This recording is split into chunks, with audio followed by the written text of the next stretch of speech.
इस वीडियो में हम वैसे स्टेटमेंट्स को वैलिडेट करना सीखेंगे जिनमें इफ देन का यूज होता है। माना कि P एंड Q दो स्टेटमेंट्स गिवन है, तो if P then Q types के स्टेटमेंट्स को ट्रू प्रूफ करने के लिए हम दो केस लेते हैं, जिनमें पहले केस में कुछ स्टेप्स यूज किए जाते हैं। हमें एक स्टेटमेंट गिवन है, if A and B are integers then AB is a rational number.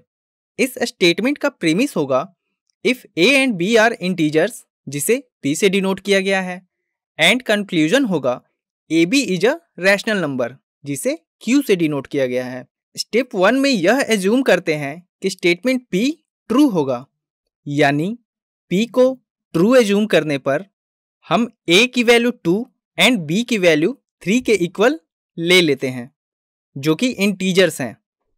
Second step में हमें यह प्रूव करना है कि Q मस्ट बी ट्रू। इसके लिए हम A एंड B का प्रोडक्ट ले लेते हैं, जो कि 6 के इक्वल प्राप्त होता है, एंड 6 एक इंटीजर है, यानी यह एक रैशनल नंबर भी होगा। अर्थात यह प्रूव हो गया कि स्टेटमेंट Q भी ट्रू है, एंड इस प्रकार दिया हुआ स्टेटमेंट भी ट्रू हो जाता है। अर्थात if P then Q validate हो जाता है।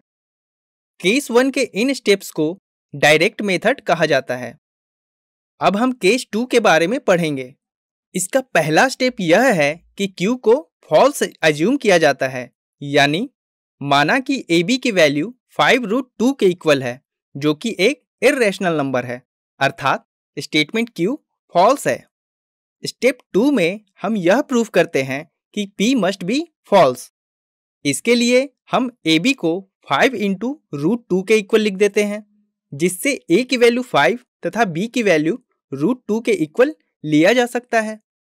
5 एक इंटीजर है, बट √2 एक इर्रेशनल नंबर है, जिस वजह से स्टेटमेंट P भी फॉल्स हो जाता है। और फाइनली दिया हुआ स्टेटमेंट ट्रू प्रूव हो जाता है, and again if P then Q validate हो जाता है।